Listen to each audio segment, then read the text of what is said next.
El periodismo no tiene apellidos. Es siempre honesto, independiente y comprometido con la verdad. El periodismo no es amigo del poder. Lo vigila. Hoy, Mañanas Blue les ofrece periodismo con contexto. Las dos caras de la moneda. Sin exageración, sin especulación. A partir de este momento, Mañanas Blue es periodismo en radio. Bienvenidos.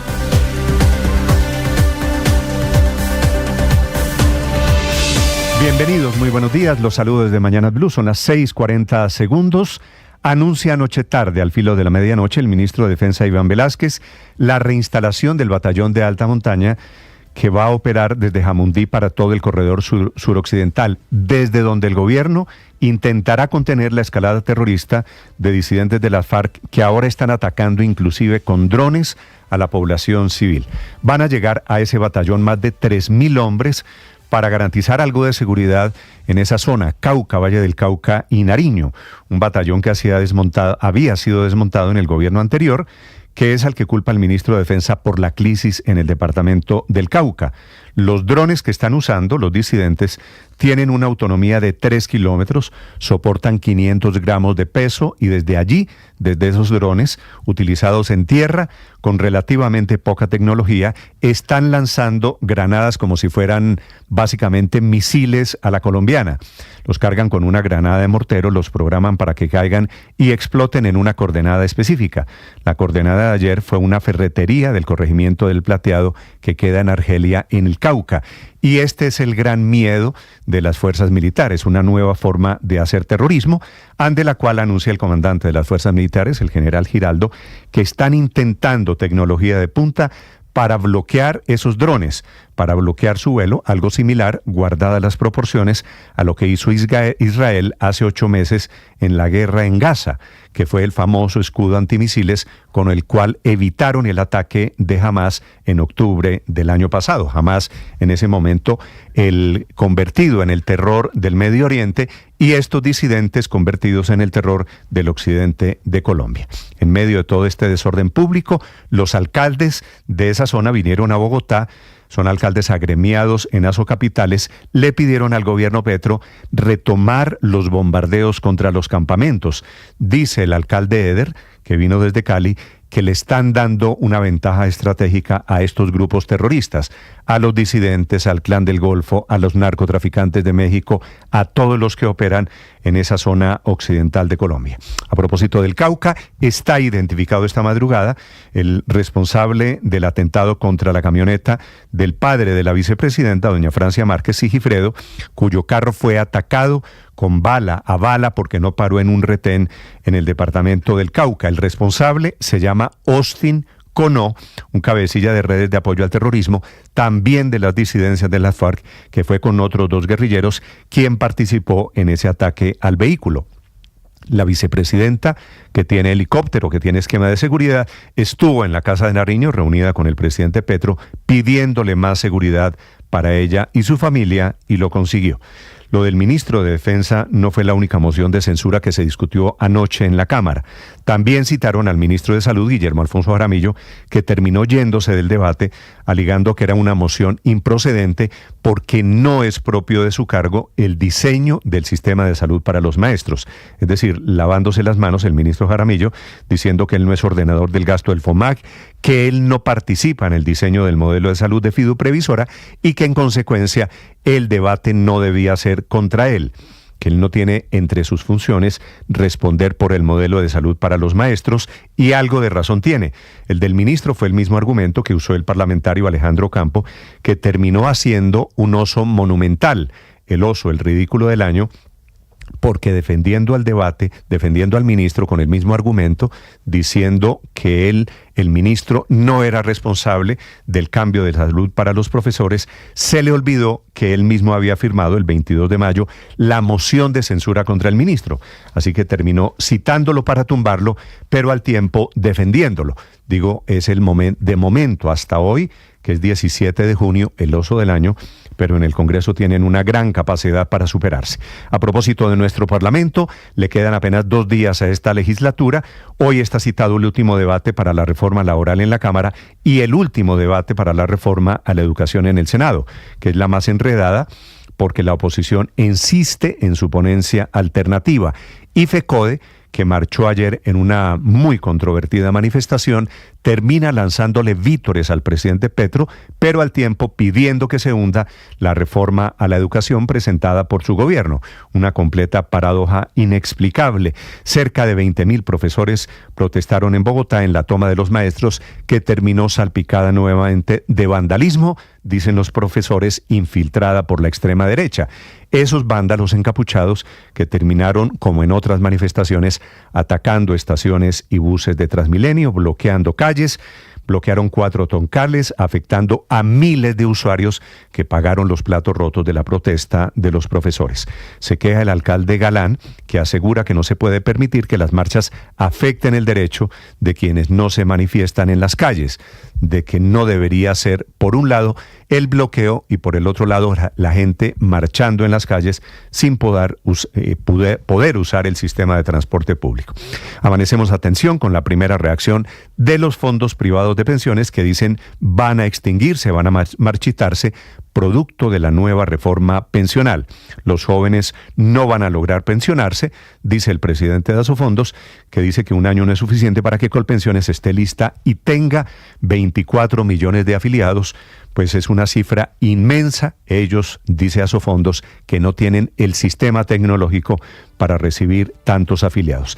Y les voy a contar, a propósito del Congreso y de los debates, del inusual discurso en la plenaria del Senado anoche, del presidente del Congreso, Iván Name, prácticamente despidiéndose. Dijo que él probablemente no volverá al Senado, que fue feliz hasta que trajeron unos nubarrones para liquidarlo. Es la gran acusación de corrupción que viene desde el gobierno. Y una última, la Corte Suprema de Justicia condenó a más de 6 años de cárcel a la exgobernadora del Huila, Cielo González, cuya historia ya les voy a contar. Elegida alcaldesa en Neiva, elegida gobernadora, que termina saliendo por la puerta de atrás de la política con la mancha de la corrupción. Esta mañana Quibdó se encuentra sin internet otra vez. El ministro de Comunicaciones denuncia que vándalos para robarse la fibra óptica cortaron la conexión y ya no tienen tiempo estimado para reparar el daño, que es el enésimo con el cual Quibdó y el Chocó terminan desconectados del país. Bienvenidos, es un gusto saludarlos en este amanecer. Hoy es martes 17 de junio. Hace 17 años fue el asesinato de los diputados del Valle del Cauca por los hombres de las FARC, hoy convertidos en disidentes. Hoy es el día para contrarrestar el discurso del odio y es el día también del sushi, la legendaria comida japonesa que tiene muchos siglos de existencia. Aquí está lo más importante, lo preparamos en el resumen, en Voces y Sonidos en Mañanas Blue. Al parecer hay enfrentamientos como se han venido presentando durante todos estos días, pero hoy en la mañana se agudizaron un poco. Las disidencias de las FARC atacaron con drones a la población civil en el corregimiento del Plateado en Argelia, Cauca. El acto criminal dejó 2 personas heridas. Viviendas y comercios resultaron afectados. Miller Hurtado, secretario de Gobierno del Cauca. Tenemos 3 viviendas incineradas, 2 personas heridas, una persona mayor de edad y una menor de edad. A lo que desde el Congreso de la República respondió el comandante de las fuerzas militares, el general Elder Giraldo. Nos encontramos en un proceso de adquisición de este tipo de aeronaves no tripuladas. El fin es poder detectar, poder identificar, poder destruir este tipo de aeronaves que vienen llevando a cabo este tipo de acciones terroristas a través de drones armados. En medio de una reunión de la Asociación Colombiana de Ciudades Capitales, liderada por el alcalde de Cali y presidente de Asocapitales, Alejandro Eder, le hizo una solicitud al gobierno nacional para que evalúe la posibilidad de bombardear los campamentos de los grupos armados. Ya se tiene que revisar la política de bombardear los campos de estos grupos ilegales. Lo que se está haciendo es dando una ventaja táctica a estos grupos ilegales que además están reclutando menores a 2 manos porque lo entienden como su defensa aérea. Para el ministro Velázquez, los atentados aumentaron en Valle y Cauca producto de la decisión del gobierno Duque, que quitó el batallón de alta montaña en Jamundí. Por eso el ministro se compromete a reinstalarlo. está en la plena disposición del restablecimiento de ese batallón de alta montaña. Hemos fortalecido la presencia militar en los departamentos de Cauca, Nariño y Valle del Cauca, también en el Huila, enviando 3.046 nuevos soldados. El presidente del Senado, Iván Name, se refirió a la escalada de violencia de los últimos días en el Valle y el Cauca y le respondió al ministro de Defensa. Van a terminar ahuyentando la COP de el terrible drama del norte del Cauca, sur del Valle. Hernán Cadavid, por el Centro Democrático, cuestionó la política de paz total. ¿Cuál es entonces el mensaje, señor ministro, a la fuerza pública, a las comunidades, a los alcaldes, a los gobernadores, si no es que nos establecieron un cogobierno del ELN y el gobierno Petro, cuando lo que está quedando de por medio de manos amarradas es la abnegación, la dedicación y el profesionalismo de la fuerza pública, que los vamos a respaldar siempre? David Racero, representante de la Cámara del Pacto Histórico. Hemos recuperado territorios como el Cayón del Micay, que cierto gobierno del pasado, haciendo trizas la paz, dejó a su suerte. Este gobierno lo está recuperando y por eso lo celebramos. Yo no tengo por qué responder cuando desafortunadamente no corresponde a los asuntos relacionados de las funciones propias de mi cargo ministerial. Los ministros de Salud, Guillermo Alfonso Jaramillo, y de Defensa, Iván Velásquez, fueron sometidos a debate de moción de censura ante la plenaria de la Cámara de Representantes. La mayor polémica la vivió el jefe de la cartera de Salud, quien se negó a responder por cuenta de la crisis del nuevo modelo de salud del magisterio, la representante verde, Catherine Miranda. Yo había visto que un ministro se pare en el atril y diga que no responde. Esto es muy grave. En el debate, la polémica fue por la firma del representante Alejandro Ocampo, que citó al ministro al debate de moción de censura, pero luego opinaba que no era procedente. Proponer moción de censura respecto de los ministros, superintendentes y directores de departamento administrativo por asuntos relacionados con funciones propias del cargo. Si alguno de los que ha hablado hoy está por encima de la Constitución, que levante la mano. La firma la descubrió la representante Katy Jubinao. Aquí tengo la citación a la moción de censura debidamente motivada con fecha de mayo 22 de 2024 y aquí abajo hay una firma que dice Alejandro Ocampo. Andrés Forero, representante del Centro Democrático, calificó de activista al ministro de Salud, Jaramillo. Básicamente, el ministro se dedicó en contra de las certificaciones del secretario de la Cámara a decir que supuestamente la moción no tenía las firmas suficientes para poderse adelantar. Para los fondos de pensiones se perdió la oportunidad de hacer la reforma pensional que Colombia realmente necesitaba y en cambio nos embarcamos en un sistema que es financieramente insostenible y cuyos ahorros se van a acabar en el año 2062. El presidente de Asofondos es Santiago Montenegro. Pierden los jóvenes, ya lo dije, ¿no? Porque pues no va a haber ahorro y habrá un pasivo pensional muy grande que va a tocar pagarlo. Pierden los que se podrán pensionar en los fondos de pensiones hoy con 1.150 semanas y ahora van a necesitar 1.300 semanas. Los sindicatos de Colpensiones protestaron este lunes en Bogotá al no llegar a un acuerdo con la entidad sobre un pliego de peticiones que tienen los trabajadores. Hubo cuestionamientos también a Jaime Duzán, el presidente de Colpensiones. Es que nosotros no estamos solos. Nuestra voz precisamente ahorita es para que nos dé las herramientas para poder asumir la reforma pensional. El llamado es, estamos a favor de la reforma, denos herramientas, escuchen a sus trabajadores y saquemos la entidad hacia adelante. La Federación Colombiana de Trabajadores de la Educación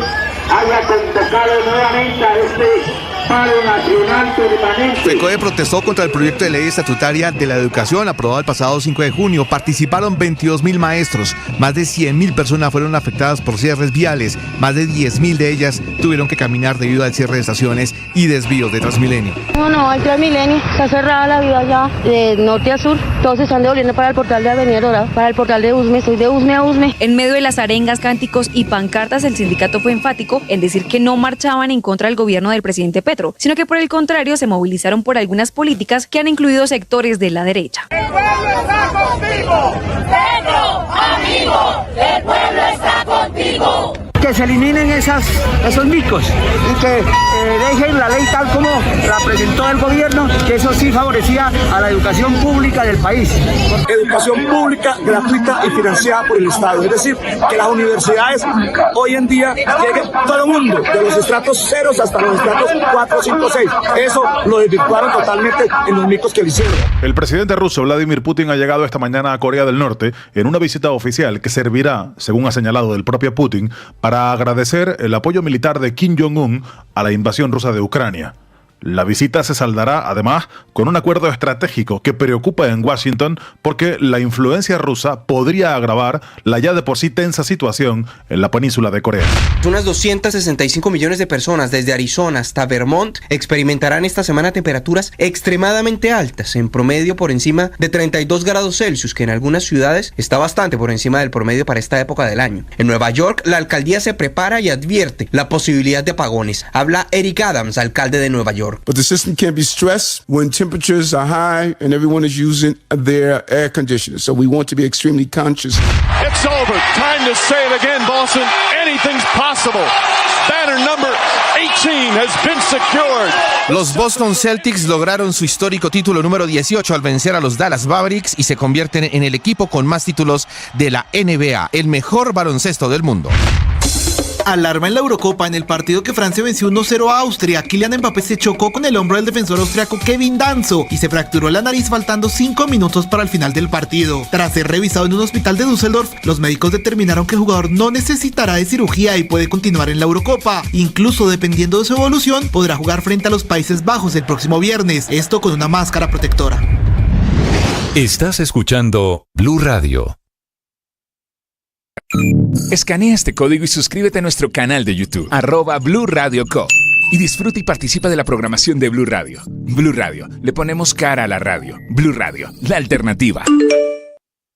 En Blue, la Conmebol Copa América USA 2024 suena diferente. Hay nómina de Colombia. Medio oficial de la Conmebol Copa América Estados Unidos 2024. Con tanto amarillo, azul y rojo y tanto aliento para nuestra selección Colombia. Ya vamos al terreno de juego. Qué intensidad en ataque Colombia, Castela.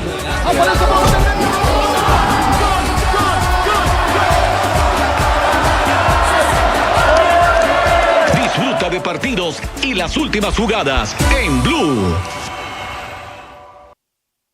Muchos lidiamos con enfermedades mentales y con conflictos emocionales, y es muy difícil hablar de eso en voz alta. Soy María Elvira Arango y los invito a escuchar Qué Locura, historias reales de lo que no se habla, con testimonios conmovedores y con expertos y especialistas. Escúchenos, este es un lugar seguro. Este podcast es impulsado por porquequieroestarbien.com, el programa de salud mental de la Fundación Santo Domingo. La producción es de La No Ficción y Boombox de Caracol Televisión. Encuentre todos los episodios del podcast en boombox.com o en su plataforma de audio favorita. Boombox Podcast, un mundo por escuchar. Boombox. Llegó la hora de fluir con el planeta y actuar para proteger las reservas de agua que nos quedan. Día a día podemos hacer algo para unirnos a la corriente del cuidado del agua. No es un chiste. Esta es Blue Radio, la alternativa. 6 de la mañana, 18 minutos. A la medianoche terminan los dos debates de moción de censura. Una contra el ministro Jaramillo, ministro de Salud, a quien le estaban reclamando especialmente por el nuevo modelo de salud para los profesores. Y el segundo contra el ministro Velázquez, el ministro de Defensa, por la crítica situación de orden público, por el desorden público que hay en buena parte del país. El ministro Velázquez termina anunciando al filo de la medianoche que volverá el batallón de alta montaña para Jamundí, en ese corredor occidental, desde donde operan estos grupos de narcotraficantes que ahora lanzan drones contra los civiles. Andrés Carmona. Néstor, buenos días. A pesar de que la estrategia de la oposición de radicar 5 solicitudes de mociones de censura contra los ministros de Interior, Minas, Salud, Defensa e Igualdad para tratar de torpedear el debate de la reforma pensional no terminó funcionando, al final la oposición logró adelantar 2 de estos debates este lunes en la plenaria de la Cámara. Los citados, el ministro de Salud Guillermo Alfonso Jaramillo y el ministro de Defensa Iván Velázquez. Aunque Jaramillo no quiso responder a los cuestionarios de los integrantes de la oposición y los sectores independientes por cuenta de la grave crisis que viven los maestros del FOMAC, los reflectores fueron hacia el ministro de Defensa Iván Velázquez, quien sí respondió a todas las críticas hechas por la grave situación de orden público que viven regiones como el Cauca, el Valle del Cauca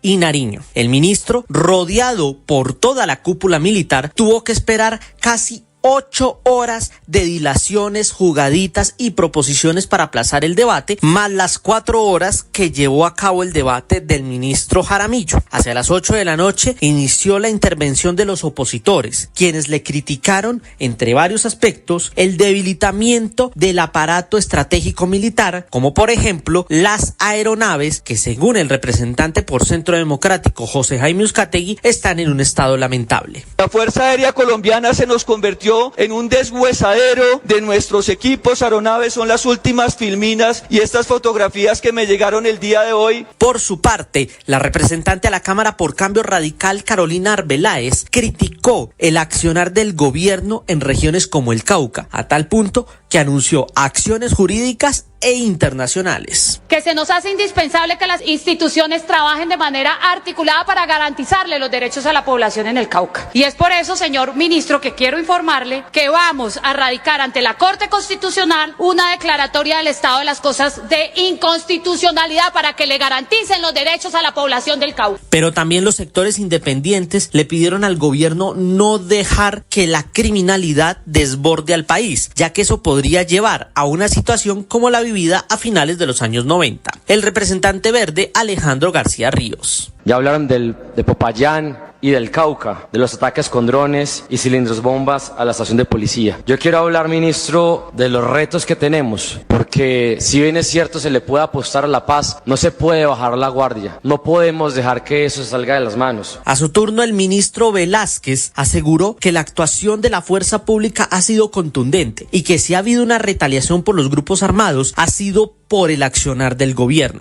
Incluso aseguró que su propósito es garantizar la tranquilidad de la población y la efectividad de los ataques contra los grupos armados.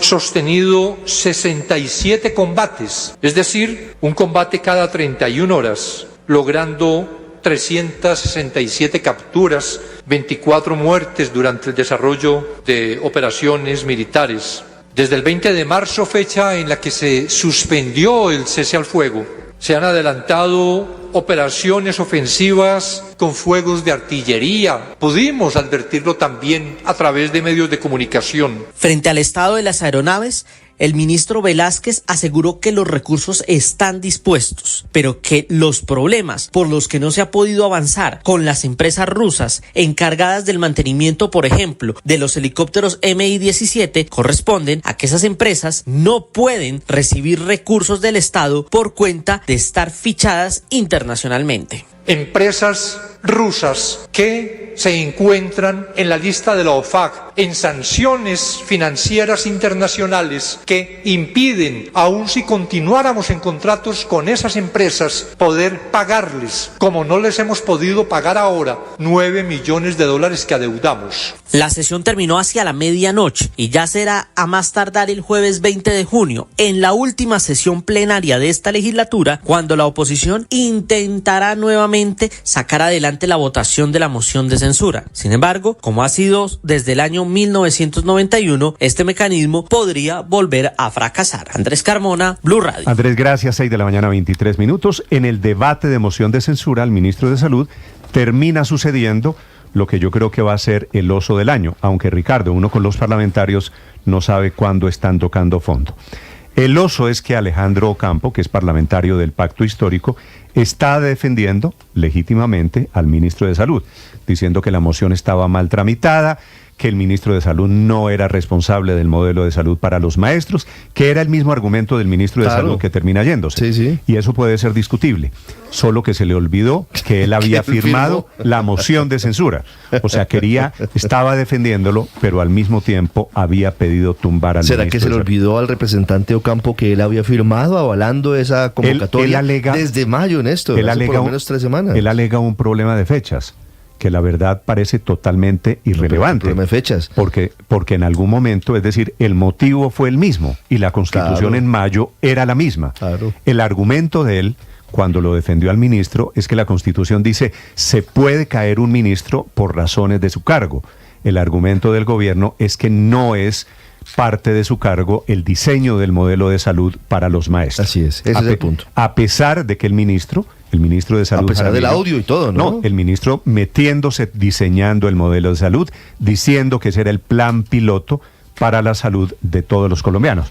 Toda la verdad como de circo, y como de circo termina anoche el parlamentario Alejandro Campo defendiendo, mal defendido, al ministro Nuevamente Jaramillo. protagonista, Néstor, buenos días. El representante Ocampo, que es del Pacto Histórico, para que los oyentes lo referencien, fue el que le ofreció un consolador al también representante, pero del Centro Democrático, Miguel Polo Polo, y a la oposición. Un juguete sexual, cuando él estaba en un evento diciendo que le vendieran uno, que ese era para Miguel Polo Polo y para la oposición. Desafortunadamente, este es el circo de nuestra política. Valentina Herrera. Hola, Néstor, buenos días. Una jornada completa de dilaciones en la Cámara de Representantes, así como lo contaba Andrés. Las demoras comenzaron con esa moción citada en contra del ministro de Salud, Guillermo Alfonso Jaramillo, en especial por los graves problemas de salud que siguen enfrentando en la atención de los docentes en todo el país, a propósito de los mismos cambios que fueron ordenados por el gobierno nacional. Esa moción estaba citada para las 11 de la mañana, pero en realidad terminó comenzando a la 1:30 de la tarde, luego de solucionar varias conciliaciones que tenían pendientes en la Cámara de Representantes. Pero a pesar de que le dieron inicio oficial al debate, también comenzaron otros procesos que terminaron atrasando mucho más el proceso, y esta vez la novedad, y acá le abre la puerta a ese oso monumental, es que empezaron a presentar diferentes recursos, los del Pacto Histórico en su mayoría, diciendo que era improcedente escuchar este debate. Ni siquiera estaban en la votación, solamente iban a escuchar las intervenciones, y por eso comenzaron los cuestionamientos, porque decían, porque simplemente no lo escuchan y comienzan a dar las diferentes intervenciones y después se declaran los diferentes impedimentos para la votación. Sin embargo, comenzaron los del Pacto Histórico a decir y a sacar carteles, Néstor, en los que decían completamente que era improcedente, que había una alerta, que se estaba violando la Constitución y las reglas de la Cámara de Representantes, porque decían que el ministro de Salud no era el encargado de ordenar el gasto ni de tomar las decisiones financieras frente al FOGMA y a la FIDU Previsora, que son las entidades que hoy están a cargo del sistema de atención de salud de los docentes. Una de las voces que tomó más protagonismo, precisamente la representante del Pacto Histórico, que aseguró que no se podía avanzar con esta citación, que era completamente irregular, y por eso debían pasar al siguiente punto de la agenda. Hombre, gracias, presidente. Una cosa es la política, otra cosa es el derecho. Artículo 139, numeral 9. Se los voy a leer, por favor. Dice: proponer moción de censura respecto de los ministros, superintendentes y directores de departamento administrativo por asuntos relacionados con funciones propias del cargo. Si alguno de los que ha hablado hoy está por encima de la Constitución, que levante la mano. Si alguna de ustedes está por encima de la norma superior de los colombianos, levante la mano. Y si es así, hacemos este debate. Pero no me van a obligar a mí a violar la Constitución porque quieren filipendiar un ministro, pues. No, vamos a hacernos con respeto. Y ese mismo argumento lo terminó tomando el mismo ministro, Guillermo Alfonso Jaramillo, que dijo que no tenía por qué responder a esas reclamaciones. Y aunque escuchábamos al representante Alejandro Campo con mucha claridad sobre la reglamentación, sobre lo que se debía cumplir y sobre todo sobre el respeto a la Constitución, lo que no tenía muy claro es que él mismo era uno de los citantes a esa convocatoria. Su firma estaba junto a la de otros representantes, por ejemplo, como la de Jennifer Pedraza, la de Daniel Calvallo, la de Andrés Forero y otros que habían convocado precisamente para buscar una solución urgente a los problemas de atención de salud de los docentes. Y fue en el mismo debate que en este caso Katy Jubinao le dijo y de frente a todos los asistentes que no entendía por qué ahora sí no querían cuestionar y citar a esa moción al mismo ministro cuando él había sido uno de los citantes. Esto dijo Jubinao. Aquí tengo la citación a la moción de censura debidamente motivada con fecha de mayo 22 de 2024 y aquí abajo hay una firma que dice Alejandro Ocampo. Hay una firma que dice Alejandro Ocampo. Entonces, acá, Néstor y oyentes, lo que queda demostrado es que por un lado no recuerdan lo que firmaron, lo que ellos mismos están citando en medio de las diferentes agendas que ya está por terminar en este proceso legislativo, que recordemos termina el 20 de junio. También hay una serie de reclamos, incluso lo hizo el representante David Racero asegurando que había una incoherencia, porque en este caso estaban cuestionando desde la oposición que no querían debatir, cuando el Pacto Histórico le reclamó en medio de los diferentes procesos y debates de las reformas sociales algo a la oposición, que eran ellos los que no estaban debatiendo. Por ahora no hay nuevo pronunciamiento del representante Alejandro Campo. Camila Carvajal es periodista. Está en Mañanas Blue. 6 de la mañana, 30 minutos. Si faltaran más datos para demostrar que las intervenciones forzosas de EPS no son la solución a la crisis del sistema de salud, ahora la Asociación de Clínicas y Hospitales publicó un informe sobre las deudas acumuladas de las aseguradoras, es decir, de las EPS con los hospitales del país. Concluye el informe que las deudas no pagadas de junio a diciembre, apenas de junio a diciembre de 2023, fueron 700.000 millones de pesos, por lo que esa cartera pasó de 16 billones a 16.8 en 6 meses del año pasado, deudas que hoy parecen impagables y ya perdidas en el sistema, porque más allá del número, lo que esto demuestra es que las intervenciones no han servido. Por ejemplo, la EPS con la cartera, con la deuda más grande, sigue siendo Nueva EPS. Desde abril es una EPS intervenida por el gobierno Petro. Las deudas de esta entidad, solo con el grupo de clínicas, ascendería a 400.000 millones de pesos para enero. Luego está la liquidada Medimás, sigue Sanitas, también intervenida, y finalmente Café Salud, que fue a su vez intervenida y liquidada para convertirse en Medimás tras el fracaso de la transición de Salucop en el gobierno Santos. Una cadena de intervenciones que hoy nos lleva a estas cifras de 16.8 billones de pesos de deuda con clínicas y hospitales. Lejos de las cifras negativas están las EPS que cumplen con los pagos. Son compensar, qué paradójico, la que le pidió a la Superintendencia de Salud a inicios de mayo el retiro voluntario. Le sigue Salud Mía y Allianz Salud. La Asociación de Clínicas y Hospitales explica que la cantidad de esta deuda en 6 meses se debe, según el estudio, primero al no pago de atenciones en el régimen contributivo, después a la deuda del Estado, por ejemplo, en el pago pendiente por la UPC, y finalmente a las atenciones que han hecho de colombianos vía SOAT, que tampoco se han pagado. Este informe, con las cifras todavía en rojo en el sistema de salud, muestran que las intervenciones siguen en veremos y que ahora en esas clínicas y hospitales el camino que queda es esperar si los interventores encuentran la plata y resuelven la crisis financiera. Ricardo Ospina es periodista. Está en Mañanas Blue. Son las 6 de la mañana y 32 minutos. La gota que rebosó la copa ante la falta de acciones efectivas contra las disidencias de alias Iván Mordisco, grupo que avanza de manera preocupante en una ofensiva terrorista en el suroccidente del país, fue el uso de drones cargados con explosivos para atacar a la población civil en El Plateado, en Argelia. Ayer hubo 2 civiles heridos. Aunque son montados de manera artesanal, esos drones, hoy utilizados por las disidencias, generan alerta por 3 características. 1, porque tienen una autonomía de 3 kilómetros. 2, porque pueden cargar hasta 500 gramos de peso. La mayoría de veces, por supuesto, utilizado para llevar explosivos, granadas u otro tipo de elementos. Y tercero, porque pueden ser programados con coordenadas de sitios exactos sobre el cual quieren que se lancen esos mismos artefactos. Hoy en Colombia ya existe tecnología para contrarrestar estos drones utilizados por los grupos armados al margen de la ley. Recientemente la Fuerza Aérea Colombiana y Codaltec lanzaron un elemento que es fundamental montado sobre camionetas que permite contrarrestar la acción de este tipo de elementos que hoy parecieran generar gran inquietud entre las fuerzas militares y entre la población civil, porque obviamente significan un elemento más para la degradación del conflicto en el país. Aunque el presidente Gustavo Petro aseguró que los atentados terroristas de ese grupo obedecen a su debilitamiento ocasionado por operaciones militares en el Cañón del Micay, la verdad es que ese grupo de disidentes se viene fortaleciendo gracias al control del negocio del narcotráfico y de la explotación ilegal de oro, actividades criminales que les permiten tener dinero suficiente para fortalecerse. En los últimos días, ese grupo criminal ha intensificado su ofensiva violenta, en particular en el corregimiento del Plateado, área rural de Argelia, Cauca, en donde ya se ha convertido en una situación habitual el uso de drones para hacer inteligencia a la fuerza pública y ahora para lanzar explosivos, afectando incluso a la población civil.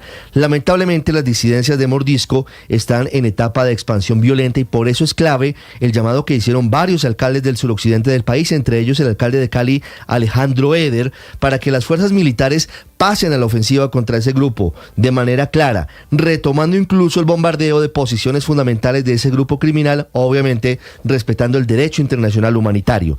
Y es que según cifras de estudios recientes, hoy hay en Colombia 16.700 hombres en armas que integran los grupos ilegales.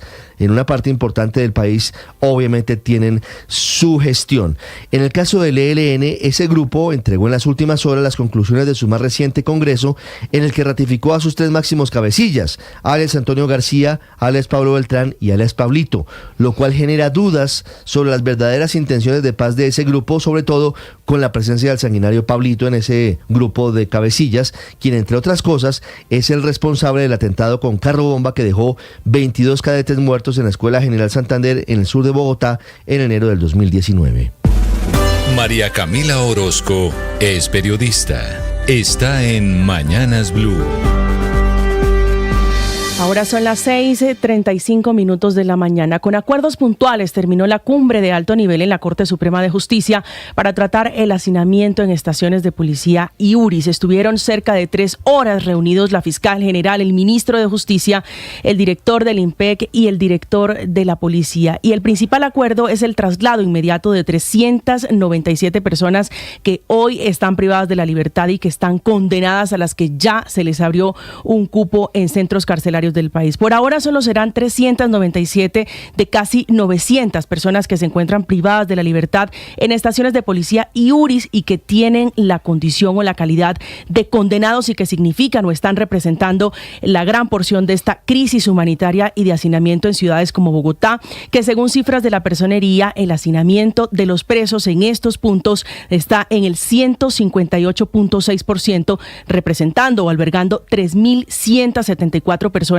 cuando la capacidad es para 1.222. En 10 o 15 días, el IMPEC debe abrir 500 cupos más para que sean un total de 800 presos los que comiencen a redimir sus condenas. En la reunión estuvieron presentes los alcaldes de Bogotá, Medellín, Cali y Barranquilla, que se comprometieron con la dotación de tecnología y conectividad a Internet en estos espacios, que debería ser de tránsito, pero que hoy tiene cerca de 27.000 personas recluidas. Las estaciones de policía de estas ciudades tendrán, o por lo menos ese fue el compromiso, equipos necesarios para que los presos se conecten a las audiencias, por lo menos a las preliminares que están relacionadas con la legalización de captura, la imputación de cargo e imposición de medida de aseguramiento de manera virtual, para que la justicia también se descongestione. Una última medida estará bajo responsabilidad del ministro de Justicia, que deberá hacer un informe para examinar la posibilidad de que los alcaldes creen sitios transitorios especiales para que los reclusos sean vigilados por particulares y puedan permanecer allí hasta que escuchen o les lean su sentencia. Paola Ochoa es periodista. Está en Mañanas Blue. 6:37 a.m. Mala racha para el comercio, que ya completa 17 meses consecutivos de caída en las ventas, según reportó ayer FENALCO, la Federación Nacional de Comerciantes, y tras una encuesta entre los empresarios de dicho sector, para quienes ni siquiera el Día de la Madre, que es la segunda fecha comercial más importante del país, sirvió para mejorar su desempeño en el quinto mes del año, con 4 de cada 5 comerciantes reportando ventas inferiores o iguales a las de hace un año, y con 3 de cada 4 creyendo que las cosas van a seguir empeorando en el corto plazo. Pesimismo tras casi año y medio de números rojos y ante la ausencia de un plan de choque del gobierno nacional, que a juicio de los comerciantes pues ni raja ni presta el hacha, pues por un lado no comulga con proyectos como el de revivir los días sin IVA, ni presenta tampoco planes de reactivación para la economía, pero por el otro les pone nuevas cargas en la reforma tributaria, manda señales de inseguridad jurídica, como prohibir las exportaciones de carbón a Israel, dicta una política de hidrocarburos que solo favorece a los vecinos, tiene una pobrísima ejecución presupuestal y no presenta un plan de choque para reactivar comercio, industria, construcción y economía en general, según palabras del presidente del gremio de los comerciantes, Jaime Alberto Cabal. Desconfianza en el futuro que también hace mella en los hogares colombianos, cada vez menos dispuestos a hacer compras y a endeudarse para comprar bienes durables según Fedesarrollo, una versión en gran medida también, y todo hay que decirlo, por el temor a comprar con tarjeta de crédito, pese a que las tasas de interés han venido bajando, con una tasa de usura del 31.53% para el mes de mayo, es decir, el nivel más bajo desde junio del año 2022 y acumulando una reducción de 10 puntos en lo corrido de los últimos 12 meses. Estás escuchando Blue Radio.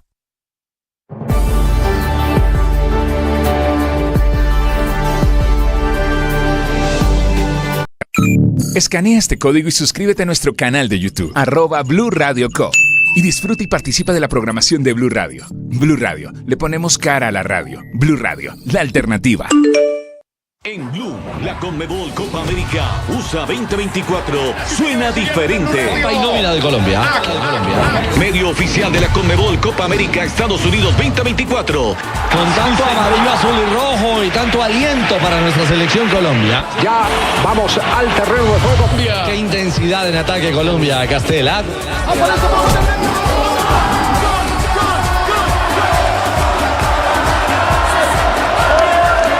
Disfruta de partidos y las últimas jugadas en Blue.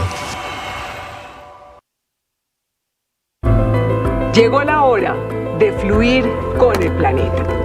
Y actuar para proteger las reservas de agua que nos quedan. Día a día podemos hacer algo para unirnos a la corriente del cuidado del agua. No es un chiste. Debemos cuidar el agua. Unirnos a la corriente de las acciones sostenibles hará la diferencia. Todos podemos ser protagonistas de esta gran historia. Cuidar el agua, la corriente que nos une. Una campaña de Caracol Televisión. Esta es Blue Radio, la alternativa. 6 de la mañana, 41 minutos. Está despierto y tuiteando el señor presidente. Ya les voy a contar los muchos temas de su interés. ¿Con jet lag o sin jet lag? No, está bien. Ya está tuiteando. Ya se habituó al horario colombiano. Está tuiteando muy temprano sobre para la su guerra, rutina, pero bueno. Sobre la guerra en Gaza, el señor presidente, y está tuiteando sobre la defensa al ministro de Salud en el debate parlamentario de ayer. Ya les voy a contar. Padre, buenos días. Buen día, Néstor. Como siempre, con ánimo, con fuerza, con ganas. Iniciamos este día, es martes. Lo iniciamos con un día así todo... chévere. Maluco también es bueno, padre. Está plomizo para grisecito. mí. Para mí está muy plomizo, pero bueno, no importa. Con ganas y fuerza, despertando las mejores emociones. Tema de esta mañana, padre. Hoy es día así, grisecito, y vuelven lluvias. Claro. El día soleado de ayer fue un amague apenas. Sí. Volverán las lluvias en el centro del país. Sigue lloviendo en buena parte de su Caribe. Tema de hoy, padre. ¿Usted le leyó cuentos a sus hijos cuando estaban pequeños? Claro que le leí cuentos. Porque creo que es una de esas prácticas... No solo le leí cuentos, ¿sabe? Sino que me inventaba cuentos. Claro.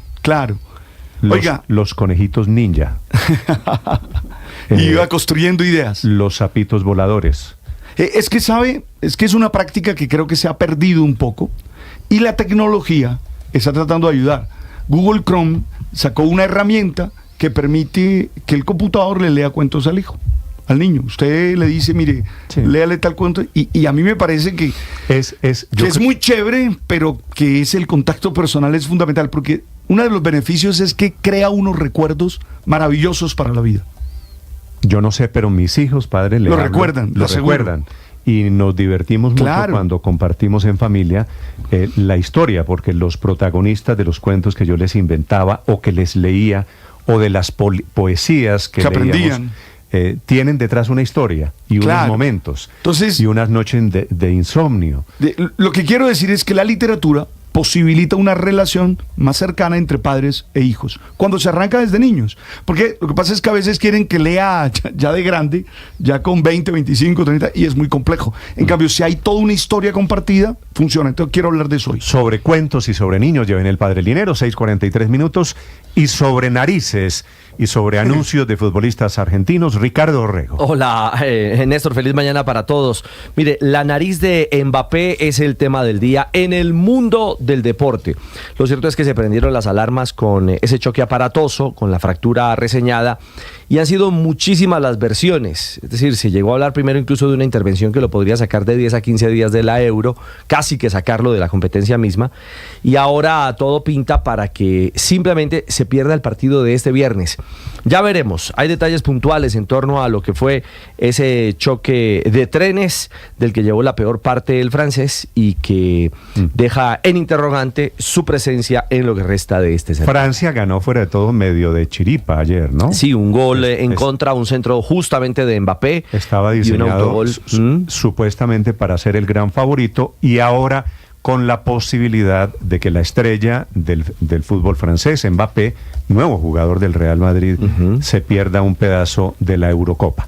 ¿Alguna novedad? Esta mañana están anunciando que posiblemente no juega los próximos partidos. Sobre la terminó convertido, eso parecía nariz de boxeador. De boxeador, ¿no? Sí, Ancha. sí. Además sangrando. Se veía una nariz muy, muy afectada. Sí, muy ancha. Claro, es que tú sabes que lo golpean y se abre la nariz, muy se distorsionada, expande, ¿no? claro. Enrique Rodríguez en España.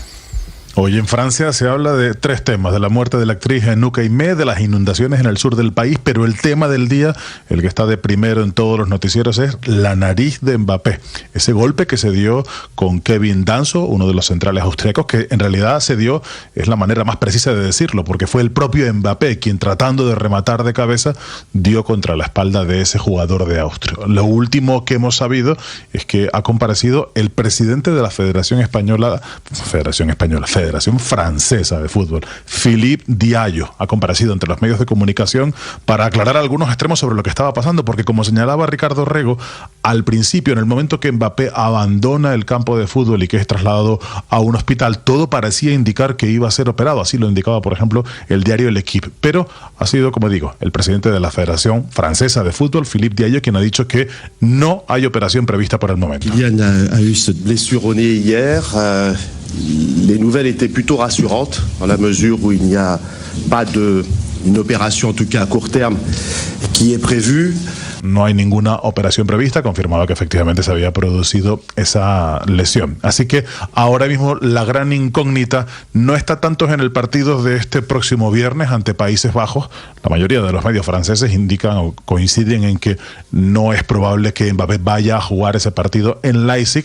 Ahora las especulaciones se centran el próximo martes ante Polonia, en Dortmund, si reaparecerá allí la gran estrella francesa cuyo objetivo este año es hacerse con la Eurocopa. Tampoco hay duda sobre que si vuelve a los terrenos de juego tendrá que hacerlo con una de esas máscaras que se popularizaron hace algunos años en las competiciones de la NBA particularmente, esas máscaras que cubren la cara y que evitan que esa lesión vaya a más, porque en realidad la fractura puede haber sido recolocada, pero no se ha conseguido reducir completamente ni curar completamente lo que tiene Mbappé, así que seguramente de lo que se trata es hacer una suerte de parche hasta que termine esta competición y pueda así finalmente ser operado. Evidentemente aquí en Madrid, en la Casa Blanca, en la del Paseo de la Castellana, se sigue muy de cerca el estado de salud de la gran estrella blanca, porque esto también podría condicionar su presentación, que aunque no tiene fecha prevista con el Real Madrid, todo parece indicar que será cuando termine la participación de Francia en la Eurocopa. Pero por el momento lo que hay, sobre todo sobre la nariz de Mbappé, son incógnitas, Néstor.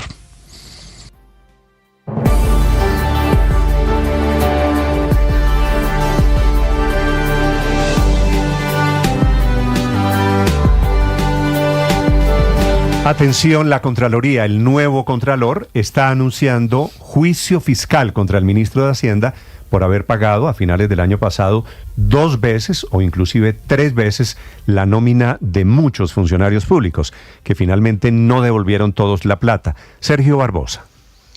Hola Néstor, sí señor, mire, la Contraloría informa en la mañana de este martes que le abre un proceso fiscal por 1.624 millones al ministro de Hacienda, Ricardo Bonilla. Esta decisión se toma, según la Contraloría, por los pagos dobles y triples que se efectuaron a funcionarios públicos en noviembre del año 2023, afectando a al menos a 180.000 empleados de 74 entidades públicas. Néstor, hay que decir que este error, que provocó más de 180.000 pagos equivocados, ocasionó un daño patrimonial, ya que según la Contraloría, estos pagos indebidos alcanzaron un total de más de $500 millones y la Contraloría también identificó un hallazgo fiscal por 1.643 millones relacionados con los intereses no liquidados diariamente por el Banco de la República sobre el saldo de la cuenta del Tesoro Nacional como consecuencia de estos pagos en exceso.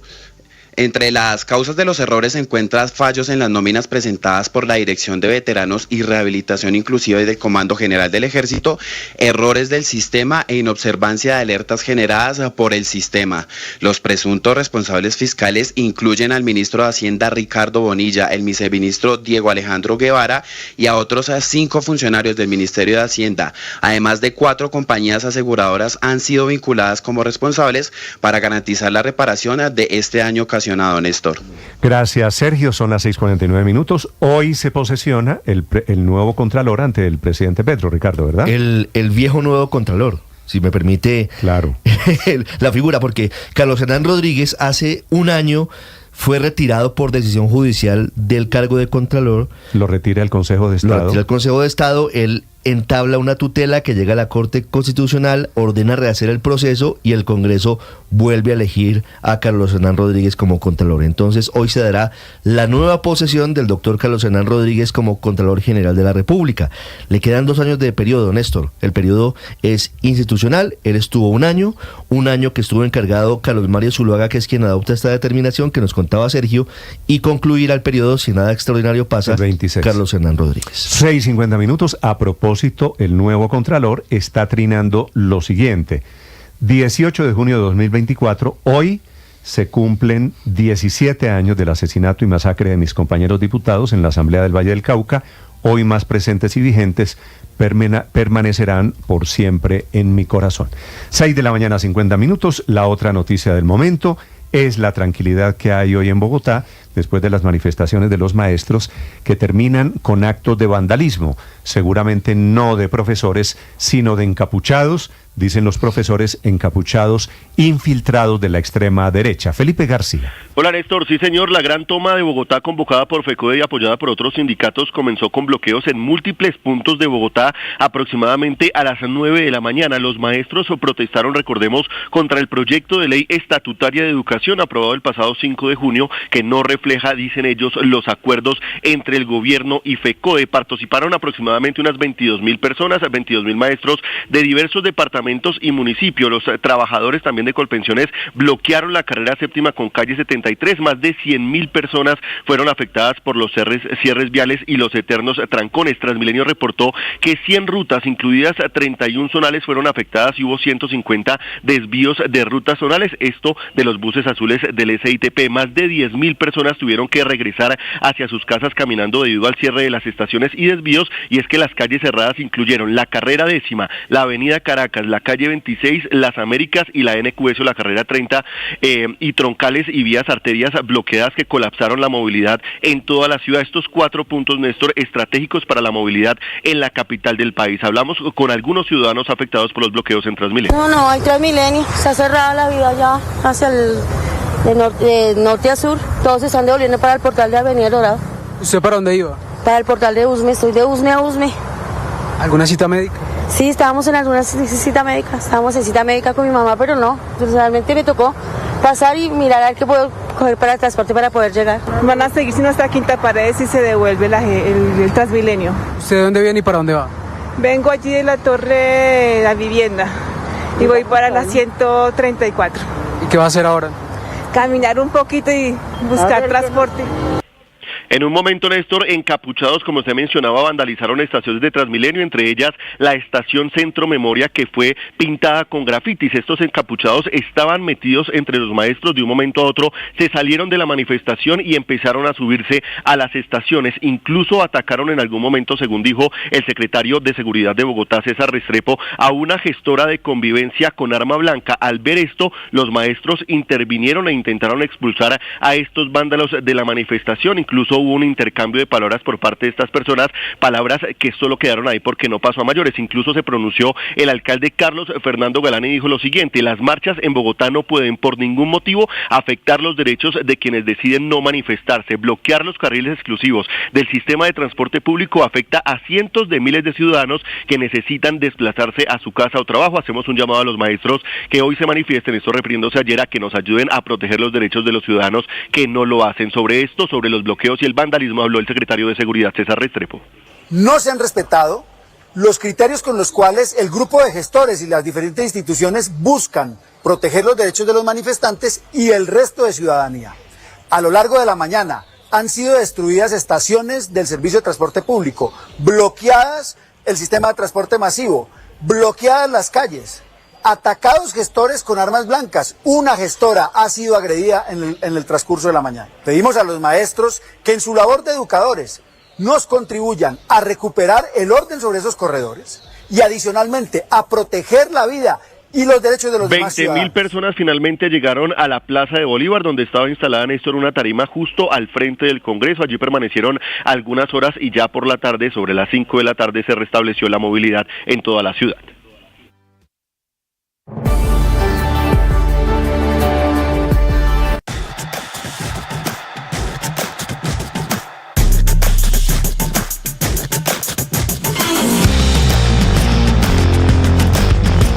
Les contamos a partir de este momento las noticias de Colombia y el mundo. Bienvenidos, aquí está el resumen. Lo preparamos en voces. Sí, claro. Pero la factura la Vamos con las noticias, una agenda cargada de información.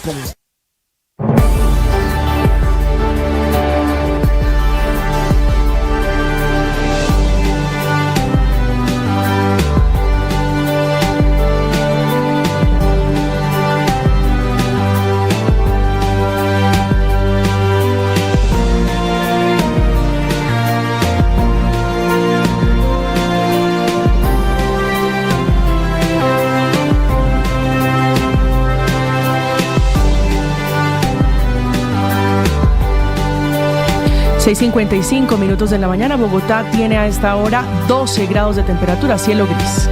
En Blue, la Conmebol Copa América USA 2024 suena diferente. Hay nómina de Colombia. Medio oficial de la Conmebol Copa América Estados Unidos 2024. Con tanto amarillo, azul y rojo y tanto aliento para nuestra selección Colombia. Ya vamos al terreno de juego. Qué intensidad en ataque. Esta es Blue Radio, la alternativa. 6:56 esta mañana. Uno de los trinos del presidente Gustavo Petro es destacando la defensa que hace anoche el parlamentario Alejandro Ocampo sobre el ministro de Salud y sobre el modelo de salud para los maestros. Dice el presidente Petro, calificando esa intervención excelente: así se defiende el programa de salud del gobierno y de su ministro, así estamos haciendo una revolución en la salud. Un RT quiere decir retweet, ¿no? Retweet. Un RT repost, porque como ya no es Twitter. Retweet, un RT a esta defensa parlamentaria. Doctor Ocampo, buenos días.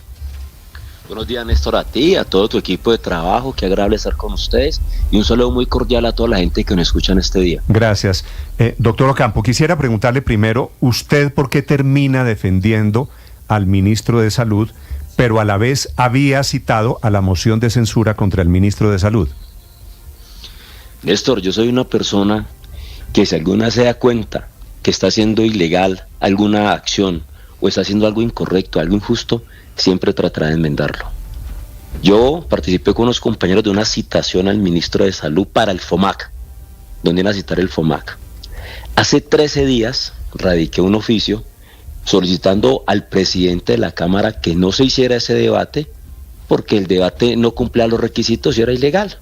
Nos dimos cuenta después de 13 días, hace 13 días, que el ministro no tenía nada que ver y no tenía ninguna obligación en la ley 100 sobre el tema de la salud de los maestros. Inmediatamente, como creo yo que uno debe hacer, yo me eduqué de esa manera. Si yo creo que en alguna vez hice algo incorrecto contra alguien, le dije algo injusto, fue injusto con esa persona, yo trato siempre de disculparme, enmendar mi error. De esta manera fui y dije, eso es ilegal. eso no cumple requisito, yo solicito que se rechace. Hace 13 días.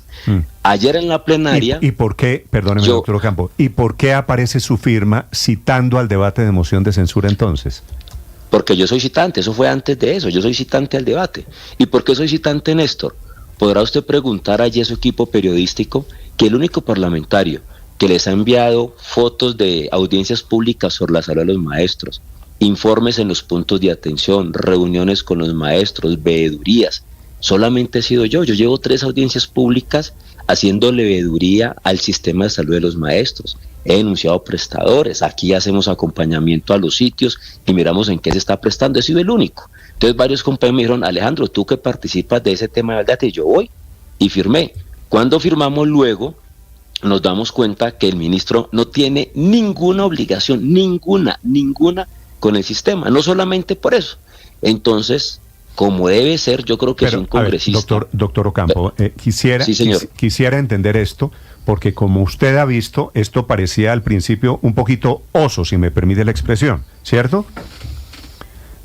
Pues hombre, Néstor, yo creo que... Pero se lo aclaro, ¿qué quiero decir con oso?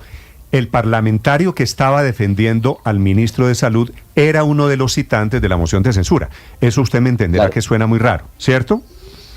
Claro, pero entonces yo le decía, yo fui por el debate de los maestros y esperaba poder darle a conocer al ministro pues todo lo que hemos descubierto, porque la única que me ha acompañado en esas tareas en Bogotá ha sido la congresista Tamara Argote y Eric Velasco de Nariño. Los demás citantes nunca han ido y no conocen el sistema. Nosotros estamos haciendo veeduría y esperamos eso, pero cuando yo me doy cuenta que cito a alguien y eso es injusto, Néstor, a mí me parece que lo correcto es solicitar que se enmiende el error que se comete. A mí me parece que el error, Néstor, discúlpame. Me parece perfectamente válido que usted me diga, o sea, cometió un error cuando usted pensó que el ministro era responsable, ¿cierto? Sí, claro, cuando lo cité. ¿Y qué lo hizo, y me parece, doctor Ocampo, qué lo hizo pensar después corregir el error de que el ministro no es responsable del modelo de salud para los maestros?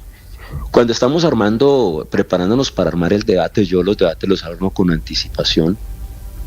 Miramos que la ley 100 no le daba ninguna obligación al maestro, al ministro. El ministro no hace parte del FOMAC. La ley que digamos mira y